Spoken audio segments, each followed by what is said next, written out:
पीले दांत वाली बहू। रंजना कभी ब्रश नहीं करती थी। उसे कितनी बार उसके माँ बाप ने डांटा, लेकिन उस पर कोई असर होता ही नहीं था, जिस कारण से उसके दांत पीले पीले हो जाते हैं शादी के बाद। अरे बहू, वैसे तो तुझ में कोई कमी नहीं है, पर तेरे दांत दांत इतने पीले कैसे हैं बेटा? कैसे मतलब? कोई सर्जरी थोड़ी ना कराई है। वो तो क्या नाम, मैं ब्रश नहीं करती थी तो पीले हो गए। अब क्या करूं? आप कहे तो लाल करवा लूं या फिर काले? यार ये क्या है, क्यों माँ से लड़ रही हो? लड़ रही हूँ? अरे मैं लड़ रही हूँ या ये बोल रही है कि दांत पीले हैं, पीले। अरे तपस्या थोड़ी ना की है इन्हें पीले करने के लिए। बकायदा ब्रश नहीं किया है 20 साल तक, तब जाकर। छी, कैसी बात कर रही हो? ये उस वक्त तो पीले नहीं थे जब हम लोग तुम्हें देखने आए थे। अरे तब साफ करवा लिया होगा डेंटिस्ट के पास जाकर। अब देखो कैसे पीले पीले लग रहे हैं। रंजना सास की तरफ गुस्से से देखती है। शुरू हो गई पीले पीले पीले।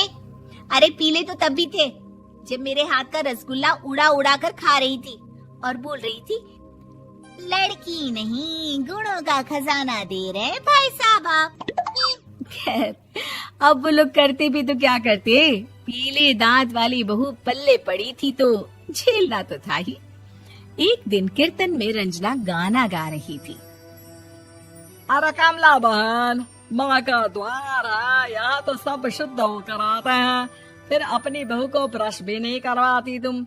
दूर से पीले पीले दांत भक्ति में बाधा उत्पन्न कर रहे हैं। अरे कोई 2 साल के बच्चे थोड़ी ना लेकर आई हूँ मैं बहू बनाकर।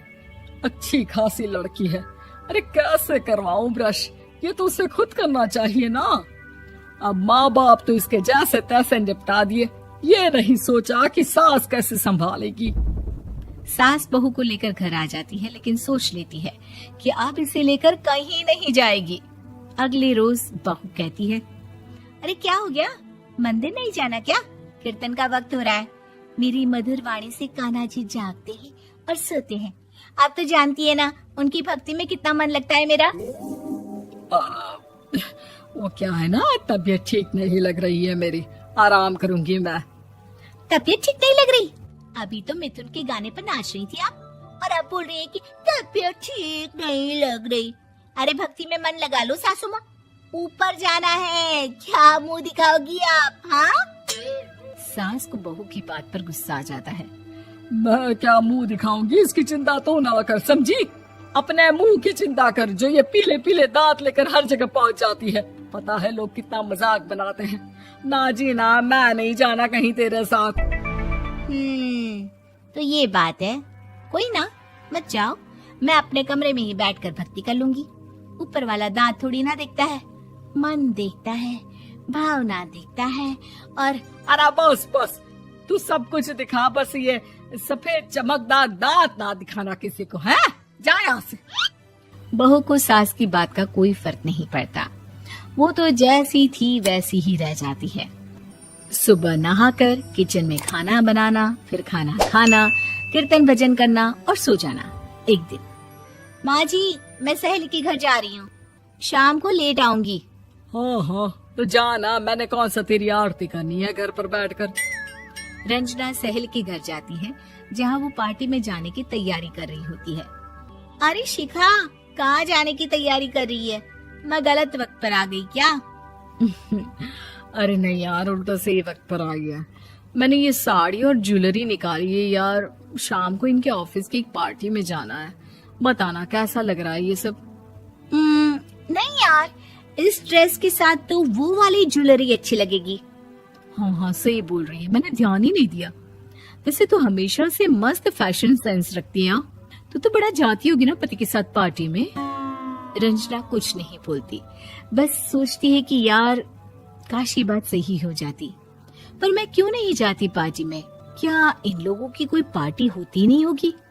रंजना घर आती है और रात में पति से सवाल करती है, एक बात बताइए, आप मुझे किसी पार्टी में क्यों नहीं ले जाते? क्या आपकी यहाँ ऑफिस में पार्टी नहीं होती?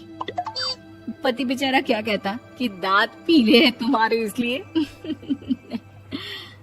अरे कोई पार्टी होती नहीं हम लोगों के ऑफिस में, तो कहाँ से लेकर जाऊं? और मार्केट, मॉल, कहीं वीकेंड घूमना, कहीं तो। अरे यार सारे हफ्ते में एक छुट्टी मिलती है, तो सोचता हूँ कि आराम ही कर लूं। क्यों? रंजना मन मार के रह जाती है।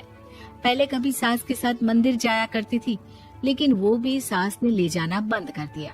घर बैठी बैठी रंजना बोर हो जाती है।